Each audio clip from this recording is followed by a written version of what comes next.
자, 우리 주변을 한번 둘러볼까요? 우리는 매일같이 정말 수많은 선택지 속에서 살고 있잖아요. 그런데 혹시 왜 이렇게 선택할 게 많은 건지 궁금했던 적 없으세요? 그러니까요. 동네에 햄버거 가게만 해도 진짜 많은데 이상하게 가격은 다 비슷비슷하잖아요? 도대체 이게 어떻게 된 일일까요? 그거 정말 좋은 질문이에요. 그 해답은요, 경제학에서 말하는 두 가지 극단적인 시장, 바로 완전 경쟁과 독점의 그 한가운데에 숨어 있습니다. 사실 우리가 사는 세상의 대부분 시장이 바로 그 중간 어디쯤에 있거든요. 네, 그리고 경제학에서는 그 중간 지대를 바로 독점적 경쟁이라고 불러요. 이게 대체 무슨 뜻인지 지금부터 한번 파헤쳐 보겠습니다. 독점적 경쟁 시장이다라고 하려면요, 딱 세 가지 조건이 필요해요. 첫째, 독점 시장과는 다르게 파는 사람이 엄청 많고요. 둘째, 완전 경쟁 시장이랑은 또 다르게 파는 물건들이 조금씩 다 달라요. 마지막으로 누구든 마음만 먹으면 이 시장에 들어오거나 나갈 수 있다는 거. 바로 자유로운 진입과 퇴출이 보장된다는 점이죠. 아하, 그러니까 제가 평소에 가는 가게들 대부분이 바로 이거네요. 생각해보니 쿠키도 브랜드마다 맛이 다 다르잖아요. 그러면서도 누구든 나도 쿠키 장사 한번 해볼까? 하고 시작할 수 있고요. 네, 바로 그거죠. 이 표를 보시면 한눈에 들어오실 텐데요. 독점적 경쟁은 정말 양쪽의 특징을 절묘하게 섞어놨어요.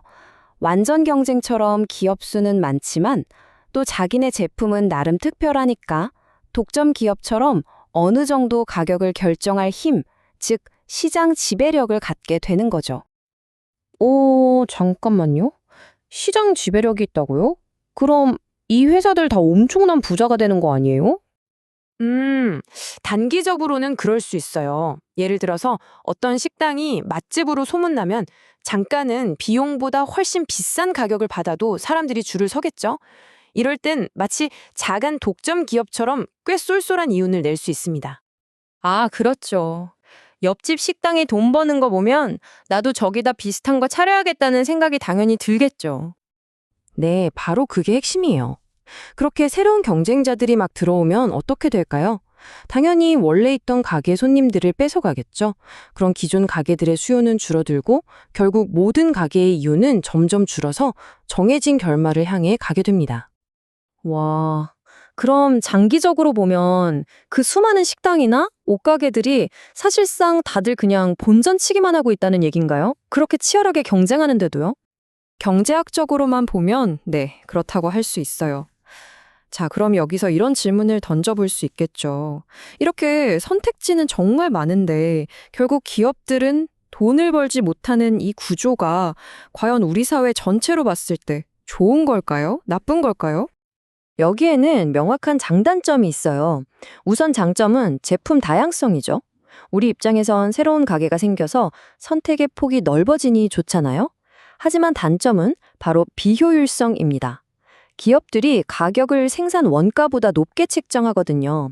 이건 독점 시장에서 나타나는 문제랑 비슷한 건데 결국 사회 전체적으로는 손실이 발생하게 돼요.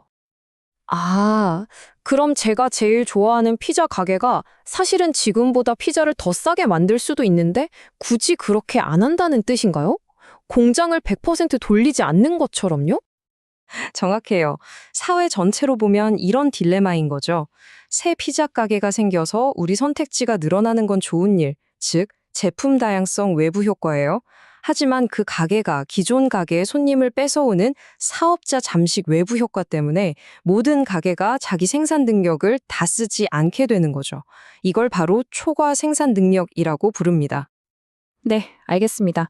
그럼 이쯤에서 가장 눈에 띄는 부분, 바로 광고에 대해 질문을 안 할 수가 없네요.